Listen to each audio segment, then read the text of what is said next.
कांवड़ यात्रा की शुरुआत हो चुकी है। शिव भक्त कांवड़ उठाकर यात्रा कर रहे हैं, लेकिन इस बीच शहर शहर माहौल बिगाड़ने की कोशिश भी की जा रही है। सबसे पहली तस्वीर आपको दिखाते हैं मुजफ्फरनगर की, जहां एक ढाबे में खाना खा रहे कांवड़ियों के खाने में लहसुन प्याज डाल दिया गया और इसके बाद कांवड़ियों ने ढाबे पर हंगामा कर दिया। और दूसरी तस्वीर भी मुजफ्फरनगर की ही है, जहां कांवड़ियों ने यह आरोप लगाया कि कुछ शरारती तत्वों ने उनके कांवड़ को खंडित कर दिया है। वहीं तीसरी तस्वीर बिजनौर की है, जहां कांवड़ यात्रा के दौरान कुछ उपद्रवियों ने कांवड़ियों पर हमला कर दिया।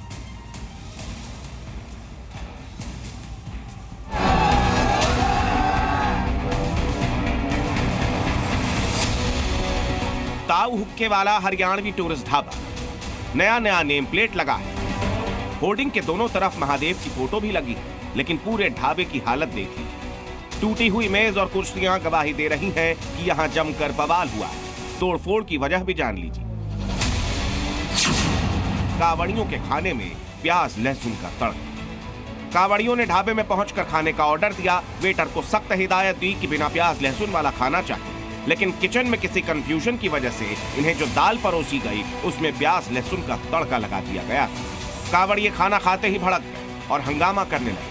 इसी दौरान कांवड़ियों ने ढाबे में तोड़फोड़ शुरू कर दी। कांवड़ियों ने कुर्सी मेज खिड़की में लगे शीशों को तोड़ दिया। वहीं हंगामा और तोड़फोड़ होते देख मौके से ढाबा कर्मचारी फरार हो गए। हंगामे की खबर मिलने के बाद मौके पर पहुंची पुलिस ने ढाबा बंद करवाया और समझा बुझाकर कांवड़ियों को शांत कराया।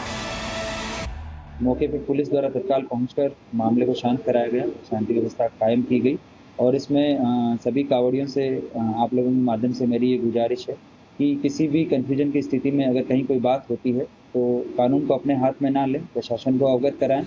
अब मुजफ्फरनगर में ही कांवड़ यात्रा के दौरान हंगामे की एक और तस्वीर है। नाराज कांवड़ यात्रियों ने सड़क जाम कर रखा है। इनकी नाराजगी की वजह भी जानिए। मंदिर में मांस मिलने पर बवाल। कांवड़ियों का आरोप है कि किसी संदिग्ध व्यक्ति ने इनके कांवड़ के पास मांस रख दिया। आरती का टाइम होता है। हाँ, मैं कह रहा था बना रहे हैं। हाँ, 10 मिनट में बाद मांस पड़ा हुआ। कांवड़ के पास मांस मिलने से कांवड़ियों की यात्रा खंडित हो गई, जिसके बाद नाराज कांवड़ियों ने जमकर हंगामा किया। मौके पर पहुंचे पुलिसकर्मियों ने घंटों की मशक्कत के बाद कांवड़ियों को समझा बुझाकर वहां से हटाया। पुलिस द्वारा तुरंत मौके पे पहुंच के उस पॉलीथीन को हटवा दिया गया था। बाद में उसको चेक भी करवाया गया। अभी इस बात की पुष्टि नहीं हुई है कि उसमें कोई मांस था। इसमें अभी टीम्स लगा दी गई हैं। जब से ये इंसिडेंट प्रकाश में आया था तब से लगातार टीम्स हैं जो कैमरा चेक कर रही हैं। इसमें जैसे ही किसी अभियुक्त की अगर इस तरह से पहचान होती है उस पर तुरंत कार्रवाई की जाएगी। अब आपको कांवड़ यात्रा के दौरान हंगामे की तीसरी तस्वीर दिखाते हैं। यूपी के बिजनौर में दबंगों ने कांवड़ यात्रियों को पीट दिया। दरअसल कांवड़ यात्री सड़क के किनारे जा रहे थे, तभी दूसरे समुदाय के युवकों ने पहले तो कांवड़ियों के साथ गाली गलौज की और इसके बाद उनकी पिटाई कर दी। हालांकि पुलिस ने कांवड़ियों पर हमला करने वाले युवकों को गिरफ्तार कर लिया है। इन 3 घटनाओं से साफ अंदाजा लगाया जा सकता है कि हिंदुओं की इस पवित्र यात्रा के दौरान माहौल बिगाड़ने की कोई साजिश की जा रही है। ब्यूरो रिपोर्ट, जी मीडिया। और दरअसल हरिद्वार से महादेव के भक्त गंगा जल लेकर अपने अपने इलाकों में जाते हैं और वहां भगवान शिव का जलाभिषेक करते हैं। और शिव भक्तों की इस यात्रा में मुजफ्फरनगर एक अहम पड़ाव है, इसलिए इस जगह की काफी अहमियत है। आइए आपको समझाते हैं कि मुजफ्फरनगर क्यों जरूरी है। हर साल लाखों शिव भक्त हरिद्वार से गंगा जल लेकर यूपी के अलग अलग हिस्सों में जाते हैं और तकरीबन सभी कांवड़ रूट के रास्ते में मुजफ्फरनगर भी आता है। इसको आप देख लीजिए, एक रूट जो दिल्ली से जाता है वो सोनीपत पानीपत होते हुए मुजफ्फरनगर कनेक्ट करेगा और मुजफ्फरनगर कनेक्ट करने के बाद फिर ये रास्ता जो है सहारनपुर और यहां से होते हुए हरिद्वार की तरफ निकल जाता है। दूसरे रूट की भी अगर हम बात करें तो दूसरे रूट में भी उसी तरह ये जो है ये गाजियाबाद मेरठ के रूट से आगे होते हुए फिर वाया मुजफ्फरनगर फिर हरिद्वार तक कांवड़िए पहुंचते हैं। हरिद्वार से श्रद्धालु मेरठ के महादेवा मंदिर, औघरनाथ मंदिर, गोरखपुर के कालेश्वर मंदिर, वाराणसी के महामृत्युंजय मंदिर के अलावा दिल्ली, सोनीपत और पानीपत में महादेव के अलग अलग मंदिर जाते हैं। और ये पूरा का पूरा रूट इस वक्त आपकी स्क्रीन पर है, जो इस वक्त हम आपको दिखा रहे हैं। और कांवड़ यात्रा के दौरान माहौल खराब करने की साजिश के बाद अब इससे जुड़ा एक और विवाद दिखाते हैं। दुकानों पर नेम प्लेट चस्पा करने के आदेश के बाद इस पर राजनीति तेज हो गई है। बीजेपी के सहयोगी दल भी इस मुद्दे पर एनडीए सरकार के साथ में नहीं दिख रहे हैं और अब कई बड़े धर्मगुरु भी इस बहस का हिस्सा बनते जा रहे हैं।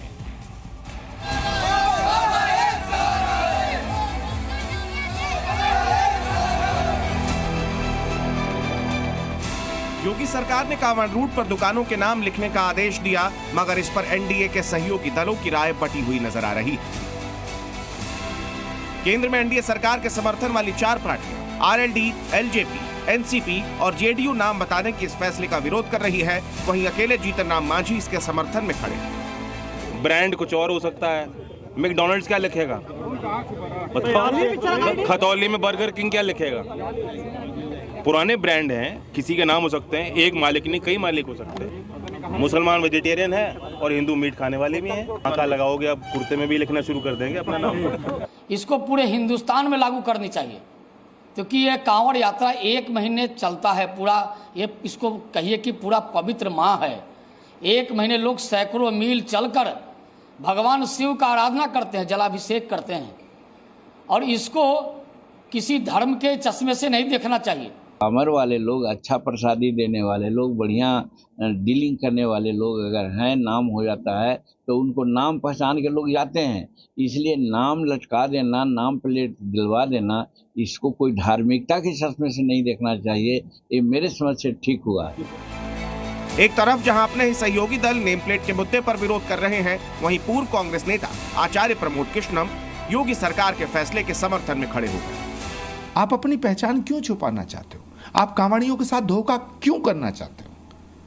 मैं सभी राजनीतिक दलों के तमाम नेताओं से हाथ जोड़ के निवेदन करना चाहता हूं, प्रार्थना करना चाहता हूं कि आप अपनी सियासत अलग रखो।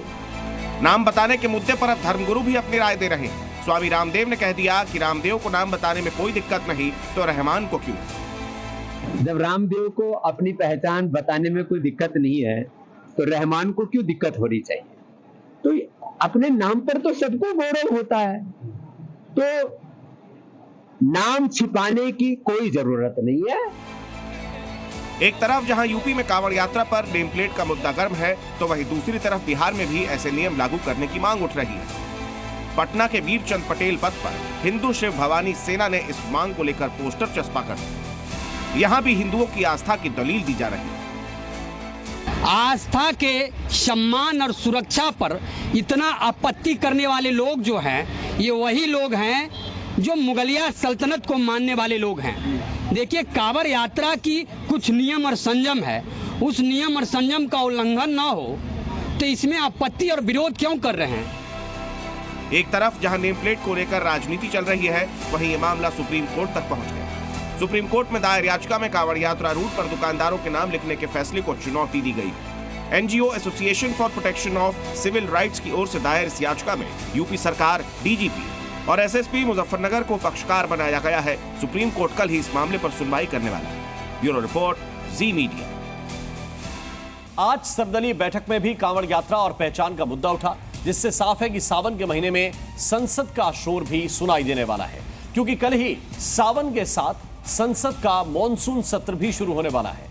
किन बिल को पास कराने पर रहेगी सरकार की नजर, और क्या सरकार को घेरने की विपक्ष की रणनीति क्या है, इसको देखते हैं इस रिपोर्ट में।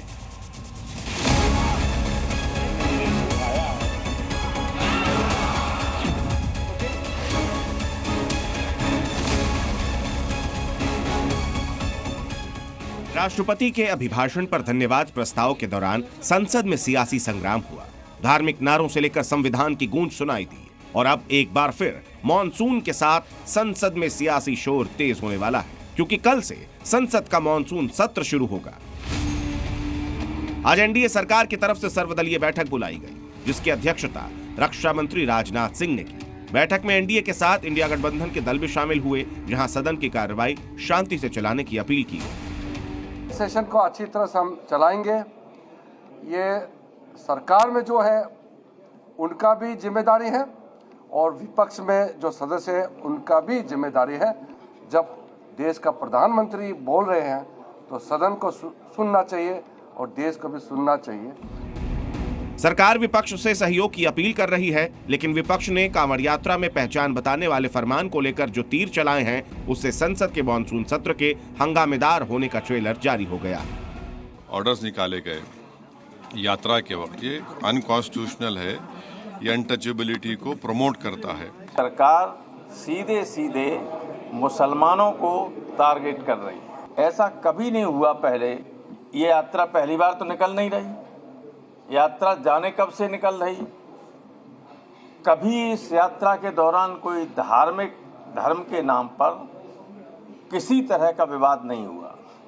धर्म के नाम पर उन्माद पैदा करने की कोशिश की जा रही है। संसद में बीजेपी का नंबर गेम बिगाड़ने के बाद विपक्ष सरकार को घेरने की रणनीति को धार दे रहा है। कांवड़ यात्रा में नेम प्लेट से लेकर जम्मू की आतंकी घटनाओं और ट्रेन हादसों पर विपक्ष सरकार को घेर सकता है, तो वहीं सहयोगी भी समर्थन के बदले अपनी मांगों को बुलंद कर रहे हैं।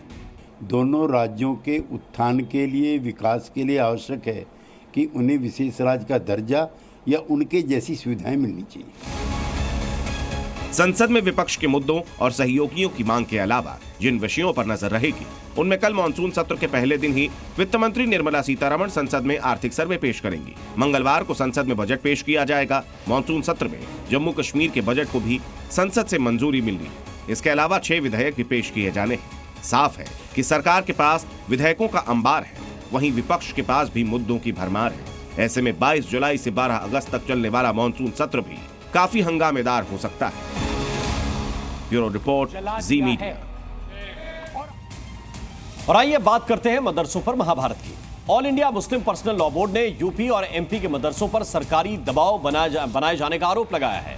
बोर्ड के मुताबिक मध्य प्रदेश के मदरसों में सरस्वती वंदना कराई जा रही है, जो उनके निजी अधिकारों पर हमला है, जबकि यूपी में मदरसों की पहचान खत्म करने की कोशिश हो रही है। पर्सनल लॉ बोर्ड के मुताबिक मदरसे राष्ट्रीय बाल अधिकार संरक्षण आयोग के नियंत्रण से बाहर हैं। ऐसे में आयोग ने मदरसों को लेकर राज्य सरकारों को जो भी आदेश दिए हैं वो अवैध हैं। एक रिपोर्ट आपको दिखाते हैं।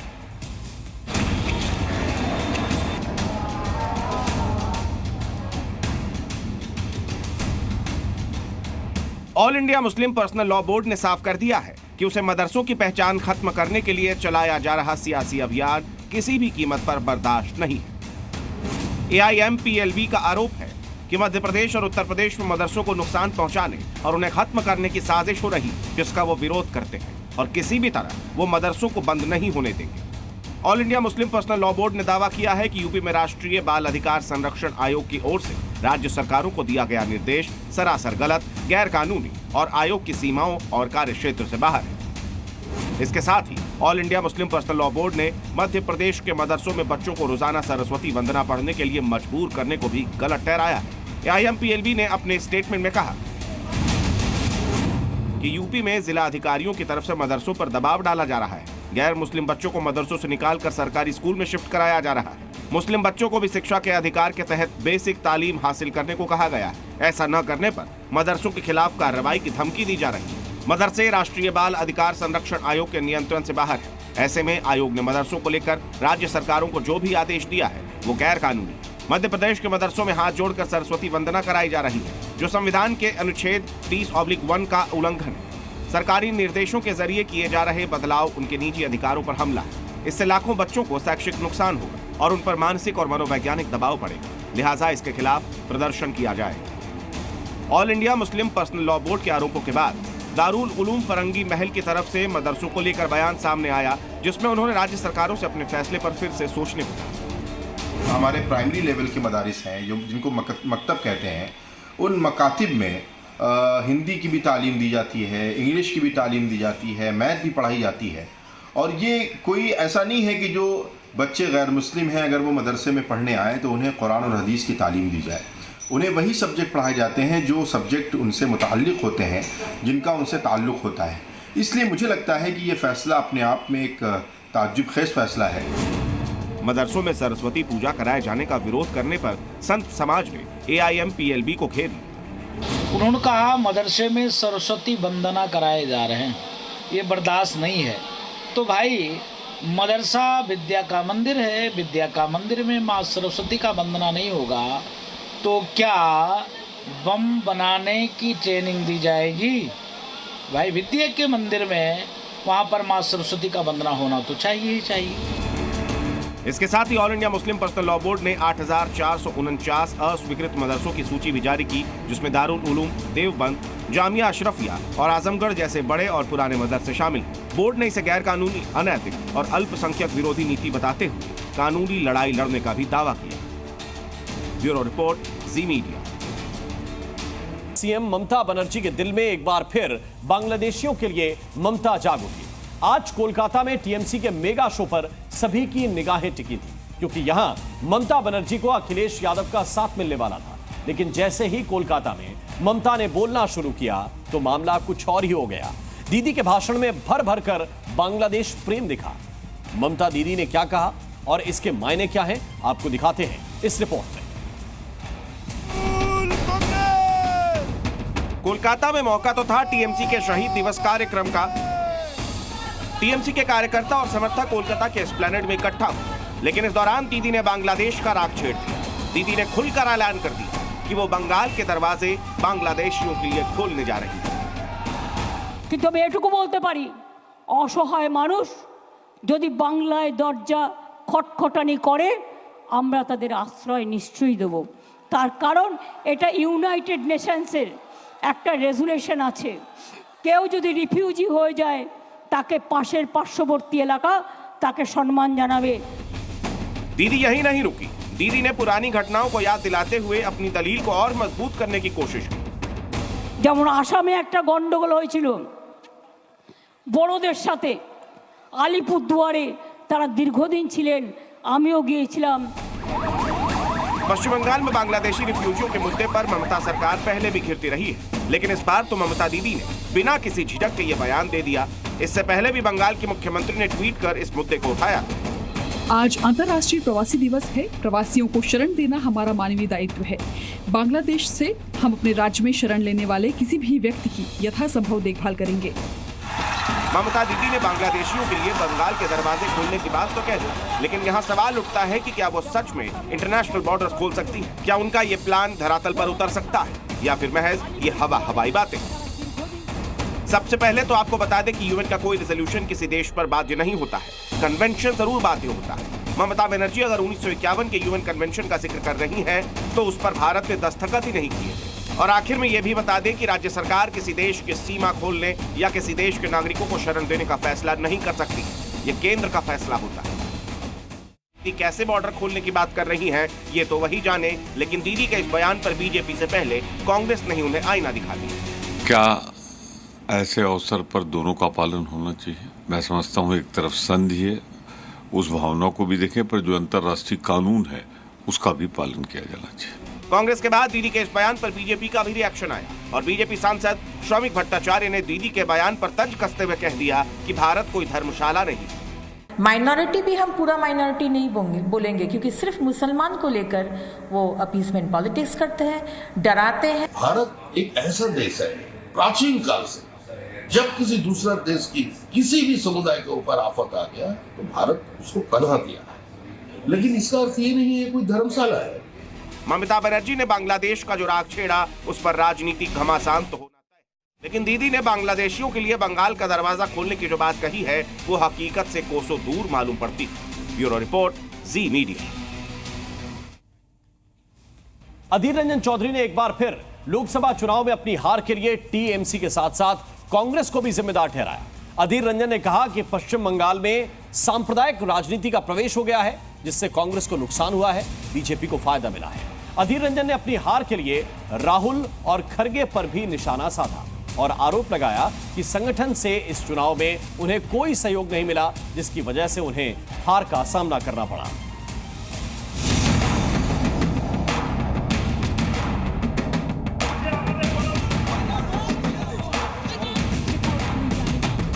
कांग्रेस की कलह कथा का एक नया अध्याय सामने आया है। इस बार केंद्र में अधीर रंजन चौधरी हैं, जिन्होंने अपनी ही पार्टी से सहयोग न मिलने को लोकसभा चुनाव में अपनी हार का कारण बता दिया। अधीर रंजन कांग्रेस के वरिष्ठ नेताओं की लिस्ट में शामिल हैं। पश्चिम बंगाल में वो कांग्रेस प्रदेश अध्यक्ष के पद पर भी, लेकिन अपनी परंपरागत सीट मुर्शिदाबाद की बहरामपुर से वो हार गए, जहां से वो लगातार 5 बार सांसद रहे। और इस हार का ठीकरा उन्होंने टीएमसी के साथ साथ कांग्रेस पर भी फोड़ दिया।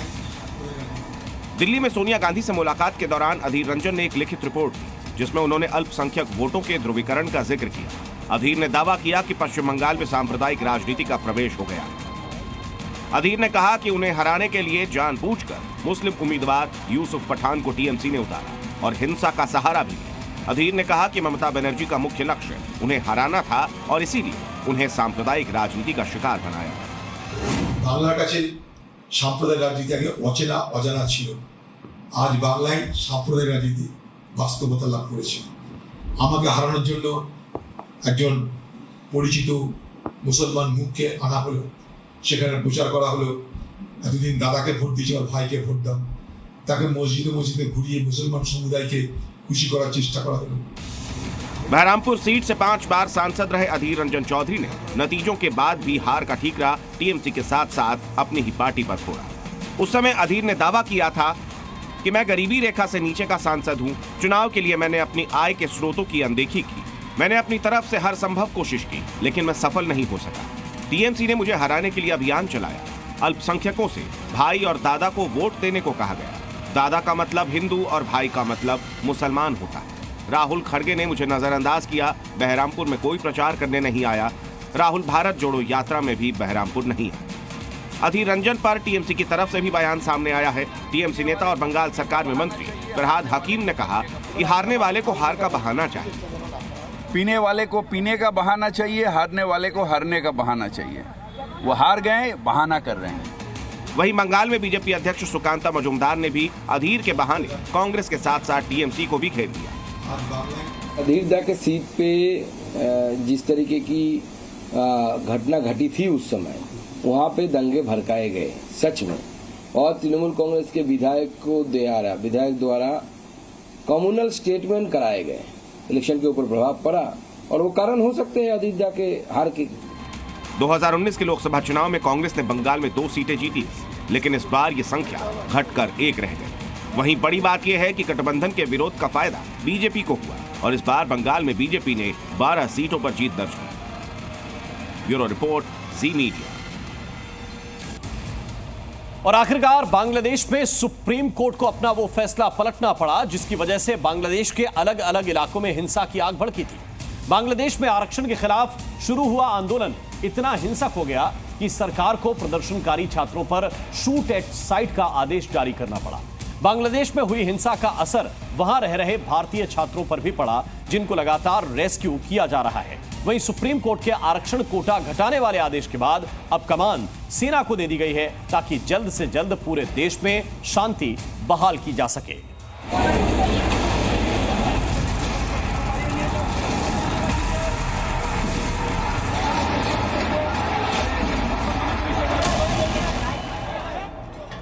सुप्रीम कोर्ट के एक फैसले पर भड़का लाखों छात्रों का गुस्सा।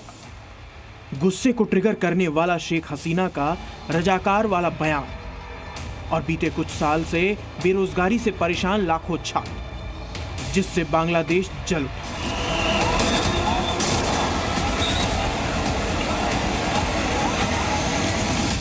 बांग्लादेश अपने 53 साल के इतिहास में सबसे बड़े आंदोलन का गवाह बना है। छात्रों के आक्रोश से निगली आग देखते ही देखते पूरे बांग्लादेश में फैल गई। प्रदर्शनकारियों पर डंडे बरसाए गए, गोलियां दागी गई, तो प्रदर्शनकारियों ने थाने फूंक डाले, सरकारी संपत्तियों को आग के हवाले कर दिया। लेकिन इस हिंसक प्रदर्शन में करोड़ों का नुकसान और 100 से अधिक मौत के बाद आखिर छात्रों की डिमांड को मान लिया। इधर बांग्लादेश सरकार ने शूट एंड साइट का आदेश निकाला, तो दूसरी तरफ बांग्लादेश सुप्रीम कोर्ट में आरक्षण कोटा को घटाने का आदेश जारी कर दिया। बांग्लादेश में 30% आरक्षण फ्रीडम फाइटर्स के बेटे बेटियों के लिए था। 2009 में इसमें पोते पोतियों को भी जोड़ दिया गया। 2018 में 4 महीने तक छात्रों के प्रदर्शन के बाद हसीना सरकार ने कोटा सिस्टम खत्म कर दिया था। लेकिन 5 जून को हाई कोर्ट ने कोटा सिस्टम फिर से बहाल करने का आदेश दिया, जिसके बाद से हिंसा भड़क उठी। अब सुप्रीम कोर्ट में आरक्षण की लिमिट को 30% से घटाकर 7% करने का आदेश दिया है। लेकिन सुप्रीम कोर्ट के इस फैसले से ठीक एक दिन पहले बांग्लादेश सरकार ने शूट एट साइट का आदेश जारी किया था। बेकाबू हालात को संभालने के लिए सेना को कमान सौंपी गई। हिंसा और संवेदनशील जगहों पर धारा 144 लगा दिया गया और अब सुप्रीम कोर्ट के आदेश के बाद हालात सुधरने के आसार हैं। ब्यूरो रिपोर्ट, जी मीडिया। और अब खबर जम्मू कश्मीर से। धारा 370 खत्म होने के बाद से घाटी में बड़े पैमाने पर एंटी टेरर ऑपरेशन चलाकर आतंकवाद को खत्म किया गया। इसका फायदा यह हुआ कि घाटी में टूरिज्म बढ़ा है, लोगों को रोजगार मिला, लेकिन अब सीमा पार बैठे आतंक के आकाओं की नापाक नजर जम्मू पर है। श्रीनगर में सेना की चौकसी अधिक है और बीते कुछ महीनों में दहशतगर्दों ने जम्मू में इसका फायदा उठाया है। लेकिन दहशतगर्दी के इस मॉडल को खत्म करने के लिए हमारे शूरवीर पूरी तरह से तैयार हैं। उन्हें इंतजार है तो बस एक आदेश का। क्या है जम्मू में सेना का श्रीनगर मॉडल और कैसे 5 कदम के जरिए जम्मू में आतंक होगा खत्म, देखते हैं इस रिपोर्ट में।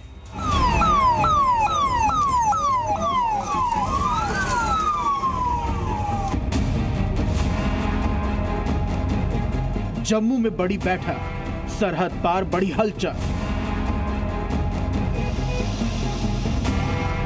जम्मू में कश्मीर मॉडल, निशाने पर दहशतगर्द। सेना का ऑपरेशन एफ, आतंक का सफाया तय।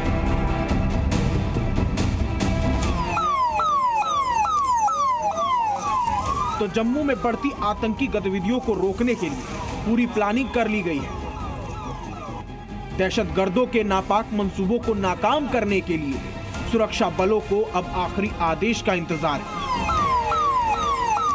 कल जम्मू कश्मीर में सेना, सीआरपीएफ, बीएसएफ, खुफिया विभाग और पुलिस की हाई लेवल की मीटिंग के बाद से माना जा रहा है कि इसमें जम्मू में बढ़ते आतंकवाद को कुचलने पर चर्चा की गई। वहीं जम्मू कश्मीर के उपराज्यपाल ने साफ कह दिया है कि जम्मू में आतंकवाद को कतई बर्दाश्त नहीं किया जाएगा, तो कश्मीर मॉडल अपनाते हुए दहशतगर्दों का सफाया होगा।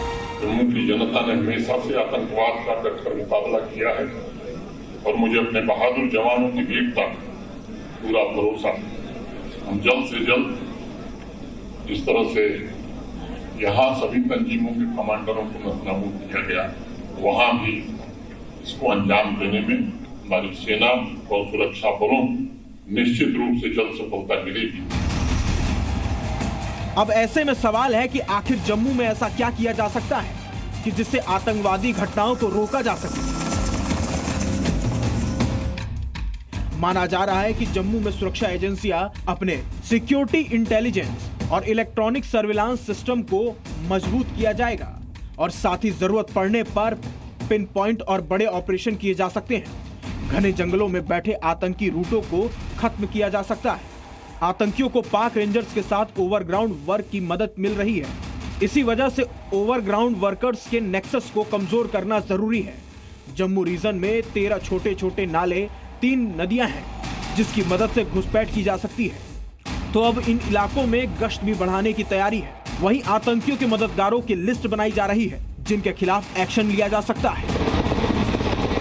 तमाम सुरक्षा एजेंसियां अब अपने अपने काम में जुट गई हैं। वहीं आतंकी घटनाओं को रोकने के लिए 500 पैरा एसएफ कमांडोज की भी जम्मू में तैनाती की गई है। चौकसी के लिए भारतीय सेना, बीएसएफ दोनों को सीमा पर साथ डिप्लॉय किया जा चुका है। माना जा रहा है कि आने वाले दिनों में न केवल आतंकी घटनाओं पर लगाम लगेगी, बल्कि श्रीनगर में तमाम जम्मू से भी आतंकियों के पूरे नेटवर्क को साफ किया जाएगा। ब्यूरो रिपोर्ट, जी मीडिया। और आइए अब आपको उन रास्तों के बारे में भी जानकारी देते हैं जिनके जरिए सरहद पार से आतंकी जम्मू में घुसपैठ कर रहे हैं। उनमें से पहला क्या है? उनमें से पहला है किरण सेक्टर। यहां के जंगल के इलाकों के जरिए घुसपैठ की कोशिश की जाती है। इस इलाके में सरहद पार आतंकी के लॉन्च पैड भी हो सकते हैं और वहां से आईएसआई और पाकिस्तान रेंजर्स आतंकियों को भारत की सीमा में दाखिल कराते हैं। दूसरा जो है वो है नौगाम सेक्टर। जानकारी के मुताबिक आतंकी कायान और टुटकार जंगल को भारत में घुसपैठ के लिए इस्तेमाल करते हैं। इसके अलावा तीसरा जो रूट है वो बिम्बर गली है। बिम्बर गली, इसको बीजी सेक्टर के नाम से भी जाना जाता है। इस इलाके में भी आईएसआई और पाक आर्मी के एक्टिव लॉन्च पैड हैं। चौथा कहलाता है चोर गली। आतंकी यहां पर पाकिस्तान से आने वाली चोर गली का इस्तेमाल कर सकते हैं। इस इलाके से भी आतंकियों के घुसपैठ की संभावना है क्योंकि यहां के जंगल वाले इलाके को हाइडआउट की तरह इस्तेमाल किया जाता है। पांचवा है कृष्णा घाटी का इलाका। कृष्णा घाटी को केजी सेक्टर भी कहते हैं और यहां खतरनाक आतंकवादी छिपे हो सकते हैं। यही नहीं, नौशेरा सेक्टर में जैशे मोहम्मद और लश्कर के आतंकी मौजूद हो सकते हैं जो भारत में घुसपैठ की फिराक में हैं। और आइए बढ़ते हैं आगे। कश्मीर के पहलगाम में आज अमरनाथ यात्रा की पवित्र छड़ी मुबारक की भूमि पूजा की गई। इससे पहले कड़ी सुरक्षा के बीच सुबह पवित्र छड़ी मुबारक पहलगाम पहुंची, जहां महंत दीपेंद्र गिरी की देखरेख में भूमि पूजन और ध्वजारोहण किया गया। इसके बाद छड़ी मुबारक को सूर्य मंदिर मट्टन ले जाया गया, जहां दोपहर में विशेष पूजा हुई। भगवान शिव की छड़ी मुबारक के संरक्षक महंत दीपेंद्र गिरी ने बताया है कि व्यास पूर्णिमा के मौके पर यह प्रथम अनुष्ठान किया गया है।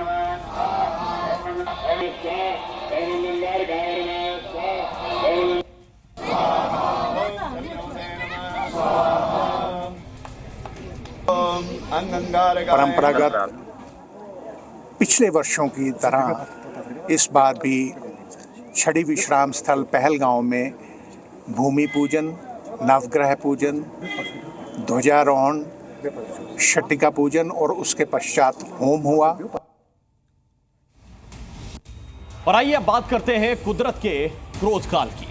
हिंदुस्तान में मॉनसून ने तकरीबन 2 महीने पहले दस्तक दी, जिसके बाद से लेकर अब तक देश के अलग अलग हिस्सों से जल प्रलय की तस्वीरें आ रही हैं। फिलहाल हिमालय के इलाकों में उत्तराखंड और वेस्टर्न घाट में महाराष्ट्र को सबसे अधिक कुदरत के क्रोध का सामना करना पड़ रहा है। उत्तराखंड में जहां लैंडस्लाइड का खतरा लगातार बना हुआ है, तो वहीं महाराष्ट्र में वाटर लॉगिंग की वजह से लोगों की परेशानी बढ़ी हुई है। इसके अलावा असम, बिहार और उत्तर प्रदेश में नदियां उफान पर हैं, जिससे लोगों को मुसीबत का सामना करना पड़ रहा है।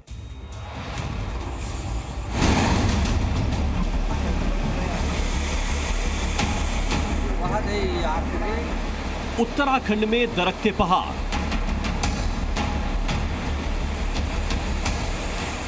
महाराष्ट्र से गुजरात, सड़कों पर जल सैलाब, बिहार और यूपी में उफान पर नदियां। सावन का महीना शुरू होने को है, मतलब अगले 2 महीने अभी बारिश का सिलसिला यूं ही जारी रहेगा। लेकिन अभी से आधा हिंदुस्तान मॉनसून की मार झेल रहा है। आसमान से बरस रही मूसलाधार मुसीबत से लोग परेशान हैं।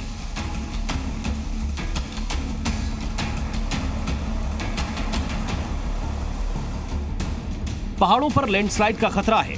मैदानी इलाकों में नदी काल बनकर दौड़ रही है, तो रिहायशी इलाकों में पानी की दस्तक ने तबाही मचा रखी है। सबसे पहले तस्वीरें उत्तराखंड से, जहां लोगों को कुदरत के क्रोध का सामना करना पड़ रहा है। लैंडस्लाइड की तस्वीरें बिशनपुर इलाके की हैं, जहां पहाड़ का भारी मलबा हाईवे पर आकर गिर गया है। देखते ही देखते सड़क पर लंबा जाम लग गया। पुलिस प्रशासन अपनी मौजूदगी में क्रेनों की मदद के जरिए मलबे को हटाता नजर आया। उत्तराखंड में बीते 1.5 महीने से यही हालात हैं। मौसम विभाग की तरफ से एक बार फिर भारी बारिश का अलर्ट जारी किया गया है। कई हिस्सों में अगले 48 घंटों में भारी बारिश हो सकती है, जिससे लैंडस्लाइड का खतरा भी बना हुआ है। तो अब ये खौफनाक मंजर भी देख लीजिए। ये केदारनाथ का वही पैदल मार्ग है जो कल तक तो ठीक था, लेकिन आज पैदल मार्ग पर चट्टान टूटने से 3 तीर्थयात्रियों को अपनी जान गंवानी पड़ी, तो वहीं 8 घायलों का इलाज जारी है। कुछ ऐसा ही मंजर मैदानी इलाकों में है, जहां सड़कों पर सैलाब है, नदियां उफान पर हैं, रिहायशी इलाकों में बाढ़ के पानी की दस्तक है। छत्तीसगढ़ के राजनांदगांव की इन भयावह तस्वीरों को देखिए, जहां पानी के बहाव में निर्माणाधीन सड़क और पुल बह गए। 70 गांवों का संपर्क टूट गया। छत्तीसगढ़ में बाढ़ बारिश से 50 से ज्यादा गांव टापू बन गए। महाराष्ट्र में भी भारी बरसात के बाद हालात बेहद खराब हैं। मुंबई में सुबह से हो रही बारिश से पूरी ट्रैफिक व्यवस्था ठप है। जिन सड़कों पर कभी गाड़ियां हवा से बातें किया करती थी, वहां अब कुदरत का ब्रेक लग चुका है। बांद्रा, कुर्ला और अंधेरी जैसे इलाके में वाटर लॉगिंग से लोगों को परेशानी का सामना करना पड़ रहा है। मॉनसून की पहली बारिश से ही यहां नगर निगम की पोल खुल गई है। वहीं महाराष्ट्र के नागपुर से आई बाढ़ बारिश की ये तस्वीरें भी देखिए, जो प्रकृति के प्रकोप की गवाही दे रही हैं। जहां तक नजर जा रही है, वहां बस पानी ही पानी नजर आ रहा है और पानी के बीच नजर आ रही हैं गाड़ियां, घर, पानी के बीच से होकर गुजरते बेबस लोग। मुंबई से सटे रायगढ़ और पालघर में बारिश का रेड अलर्ट जारी किया गया है। वहीं ठाणे जिले के लिए ऑरेंज अलर्ट जारी किया गया है। मौसम विभाग की इस चेतावनी से इतना तो साफ है कि आने वाले कुछ दिन अभी मुंबई वालों पर आफत पड़ने वाली है। यूपी के भी कई इलाके पूरी तरह से जलमग्न हैं। बिजनौर की ये तस्वीरें देखिए, जहां कई गाड़ियां बाढ़ की चपेट में आ गई। लोग किसी तरह जान की बाजी लगाकर एक जगह से दूसरी जगह जाने के लिए मजबूर हैं। हालांकि अभी आने वाले कुछ दिनों तक बारिश से राहत की कोई उम्मीद नहीं। मौसम विभाग की माने तो अगले 24 घंटे महाराष्ट्र और उत्तराखंड के लिए काफी अहम हैं।